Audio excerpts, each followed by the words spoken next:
여러분, 혹시 이런 경험 있으신가요? 간절히 원하는 게 있을 때 마음속으로 혹은 소리내어 이렇게 말한 적이요. 하나님, 이것만 들어주시면 제가 꼭 이렇게 할게요. 시험 앞두고 아픈 가족 옆에서 아니면 정말 힘든 순간에 하나님께 무언가를 약속해 본 적 한 번쯤은 있으실 거예요. 그런데 막상 그 상황이 지나고 나면 그 약속 어떻게 되던가요? 오늘 우리가 함께 볼 레위기 27장은 바로 그 이야기를 담고 있습니다. 하나님께 드린 약속, 즉 서원에 관한 이야기예요. 그리고 놀랍게도 그 서원을 취소하거나 되돌리는 방법까지 아주 구체적으로 나와 있답니다. 돈을 내면 약속을 되살 수 있다고요? 과연 어떤 이야기인지 지금부터 함께 들어보실까요? 오늘의 이야기는 레위기의 마지막 장, 27장입니다.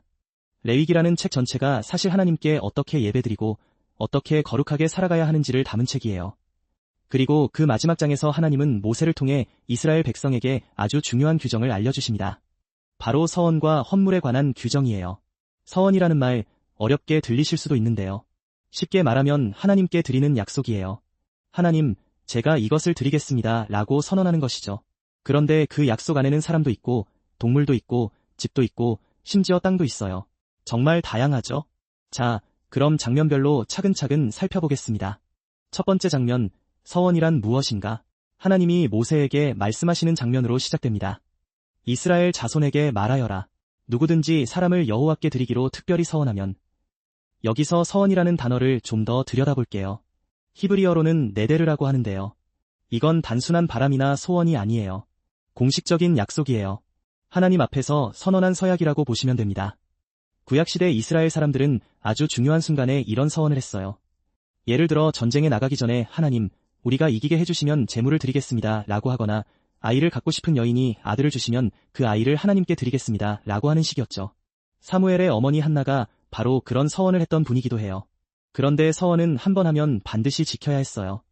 함부로 뱉은 말이 아니라 하나님과 맺은 계약이었으니까요. 그래서 이 27장은 그 서원을 어떻게 다뤄야 하는지 아주 세심하게 규정하고 있는 거예요. 두 번째 장면, 사람을 드리는 서원자. 이제 본격적인 내용으로 들어가 볼게요. 레위기 27장에서 가장 먼저 다루는 건 사람에 관한 서원이에요. 내 아들을 하나님께 드리겠습니다. 라고 서원했다면 어떻게 될까요? 물론 진짜로 사람을 성막에 바치는 건 불가능한 경우가 많았겠죠. 그래서 하나님은 아주 현실적인 대안을 제시하세요. 바로 대신 돈을 내는 거예요. 이걸 속전이라고 해요. 쉽게 말하면 되사는 돈, 대가라고 볼 수 있어요. 그런데 흥미로운 건 그 금액이 사람마다 달랐다는 거예요.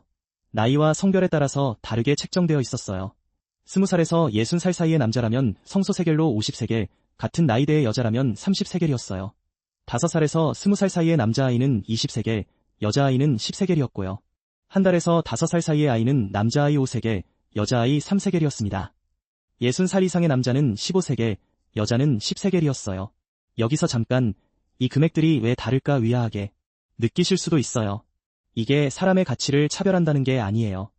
이건 당시 노동력을 기준으로 한 경제적 환산 방식이었어요.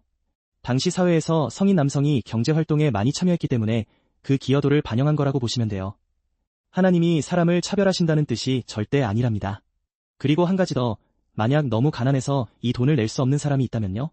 하나님은 제사장에게 그 사람의 형편에 맞게 금액을 조정할 수 있도록 허락하셨어요. 하나님은 형편이 어려운 사람도 포용하시는 분이었던 거예요. 참 따뜻하죠?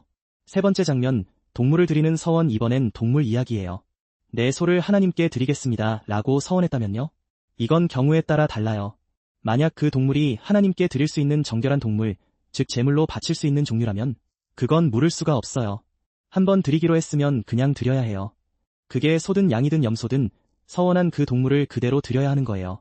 그런데 만약 다른 동물로 바꾸려고 한다면 좋은 걸 나쁜 걸로 바꾸거나 나쁜 걸 좋은 걸로 바꾸거나 해도 두 동물 다 거룩해져 버린다고 하나님이 경고하세요.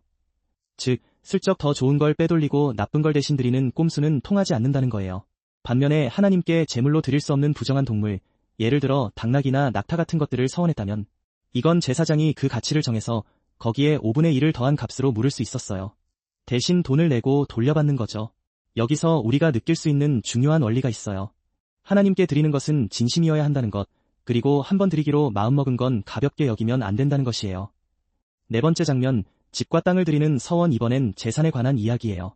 내 집을 하나님께 드리겠습니다 라고 서원했다면 제사장이 그 집을 평가해서 값을 매겨요. 그리고 물으고 싶다면 즉 돌려받고 싶다면 그 평가 금액의 5분의 1을 더해서 내면 됩니다. 땅의 경우는 좀 더 복잡한데요. 두 가지 경우로 나뉘어요. 첫 번째는 조상에게 물려받은 기업의 땅, 즉 원래 자기 집안 소유였던 땅을 서원한 경우예요. 이 땅의 값순심은 보리의 양을 기준으로 계산했어요.